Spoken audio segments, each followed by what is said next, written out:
Imagine revolutionizing the electric guitar, inventing a new sound, conquering the stage with an overflowing smile, and then living through a silent battle that no one saw coming. Eddie Van Halen was a genius, an inventor, a guitarist who rewrote the language of rock with one hand, while with the other he tried to hold together a life full of excess, pressure, and pain. From his humble roots in Pasadena to the last chord that shook his fans, Eddie was a hurricane of innovation. This is the story of the man who changed music and paid the price. Edward Lodewijk van Halen was born on January 26, 1955, in Amsterdam, the Netherlands. The son of a Dutch musician and an Indonesian mother, he arrived in California with his family when he was only 7 years old. His father, Jan van Halen, was a saxophonist and pianist. His mother, Eugenia, worked as a domestic employee. Life was modest. Eddie and his brother Alex shared more than blood. They shared a devotion to music. They learned piano from a young age, but soon traded the keyboards for strings. Eddie at first played the drums, while Alex tried the guitar, until one day they switched instruments. And then, the magic happened. Eddie would lock himself in his room for hours, with a cheap guitar and a small amplifier. He had no teachers. He learned by ear, copying solos from Clapton and Page.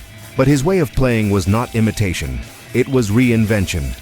In no time, he mastered techniques that no one else was using. Tremolos, harmonics, slides, and something that would end up being his signature, tapping, a way of playing with both hands on the neck, as if the guitar were a piano, something never seen before. By the mid-70s, together with his brother Alex, David Lee Roth, and Michael Anthony, he formed Van Halen.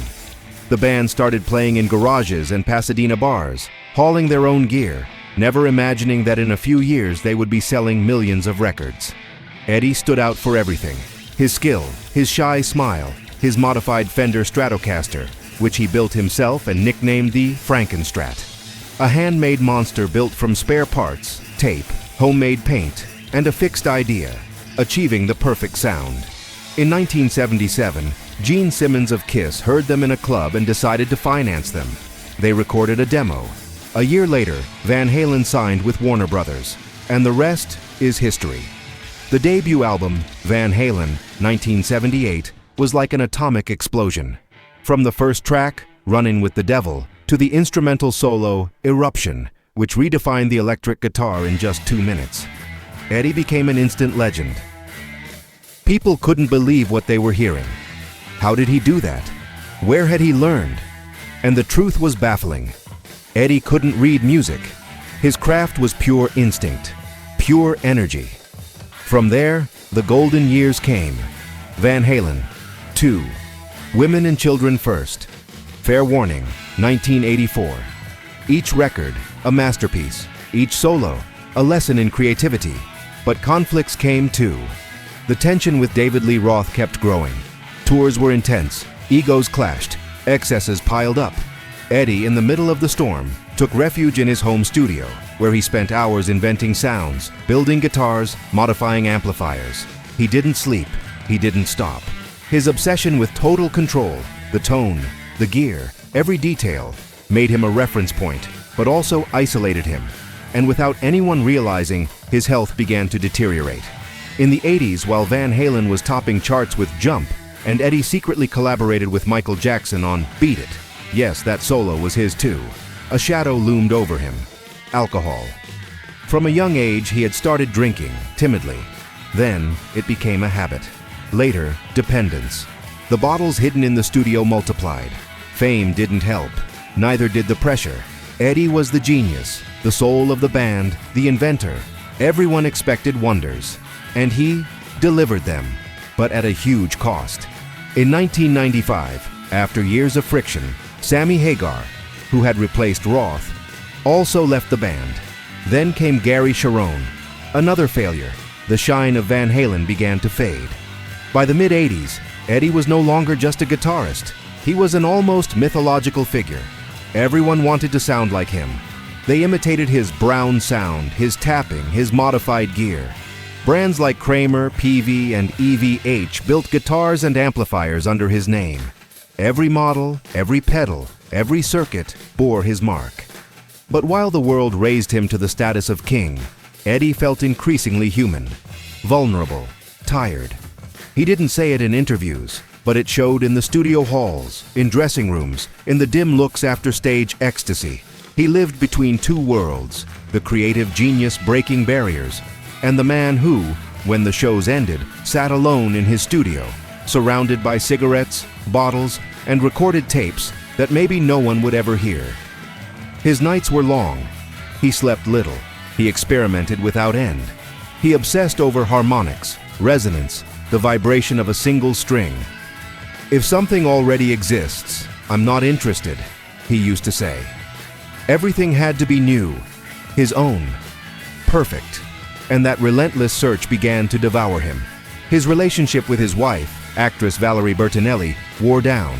They had married in 1981 and for a time were one of rock's most beloved couples, but years of addiction, isolation, and emotional absence weighed too much. They separated in 2001.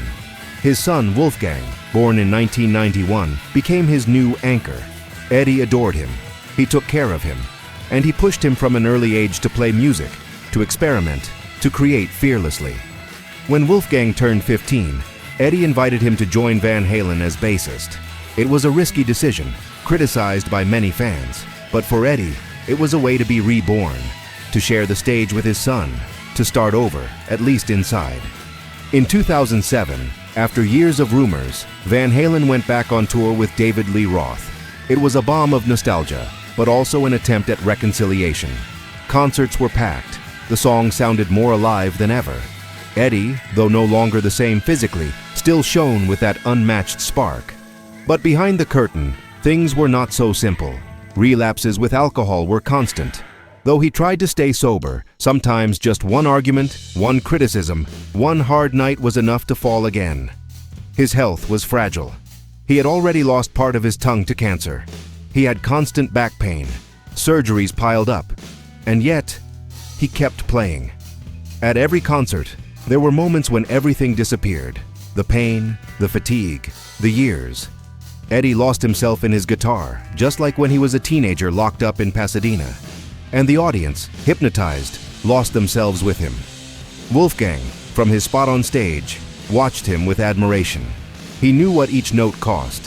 He knew how much suffering was hidden behind every smile. And he also knew his father was not well. In 2012, Van Halen released a different kind of truth, their first record with Roth in nearly 3 decades. Though divided among critics, the album showed that Eddie still had something to say, that he still had riffs, wild melodies, ideas to give. The promotional tour was intense, exhausting, and although Eddie played like a warrior, his body could no longer keep up the same way. Concerts became more spaced out, public appearances rarer. Rumors about his health began to grow. Nobody knew for sure what was going on. The truth was that, in private, the battle had never ended. Eddie fought cancer the way he fought everything in life, without boasting, with stubbornness, with faith that he could beat it. He traveled secretly to Germany to undergo experimental treatments. He lived on vitamins, infusions, alternative therapies. Sometimes he seemed to improve, sometimes not so much. But he never stopped creating. Even in his darkest days, Eddie kept composing. He recorded demos, designed new gear, jotted down ideas, left Wolfgang riffs, chords, musical phrases, as if he knew time was running out. In his last interviews, he spoke little about the past. He preferred to look forward. "There are too many things I still want to do," he said. But his body, silently, was saying something else. On October 6, 2020, at 11:06 a.m., Eddie Van Halen died at St. John's Hospital in Santa Monica, accompanied by his son Wolfgang, his ex-wife Valerie, and his brother Alex. He was 65 years old. Wolfgang was the one who announced it to the world. "I can't believe I'm having to write this, but my father, Edward Lodewijk Van Halen, has lost his long and arduous battle with cancer. He was the best father I could ever ask for. Every moment I shared with him was a gift." The news spread across the planet like lightning. The rock world froze. Social media filled with tributes, tears, dedicated solos. But beyond the mourning, one thing was clear.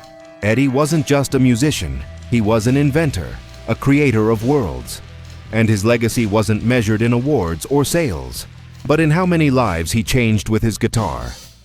Shortly before dying, Eddie had been working on a new series of guitars with EVH gear, improved versions, lighter, more powerful. He never got to see them in the hands of fans. He never got to give the farewell tour he dreamed of playing with his son. But like his music, the guitars lived on. Each one built with meticulous details, just as he did. Worn paint, chrome tuners, hand-calibrated knobs. They were more than instruments. They were extensions of his soul. Eddie didn't live to see how his work would become cultural heritage, but he didn't need to. He already knew. He felt it in every note, every riff that sparked cheers, every young player who tried to emulate his style in front of a mirror. His story wasn't perfect. It was marked by addictions, breakups, illness, but also by love, by brilliance, by a passion impossible to extinguish. And though his body didn't resist, his sound is still there. On every stage, on every record, in every guitar that bears his signature, like thunder that refuses to disappear. And if you ever wondered what happened to that other guitarist who also played as if the heavens spoke to him, the one many still compare to Eddie, the one whose story doesn't end with a legacy, but with a question, then wait, because his story is the next one.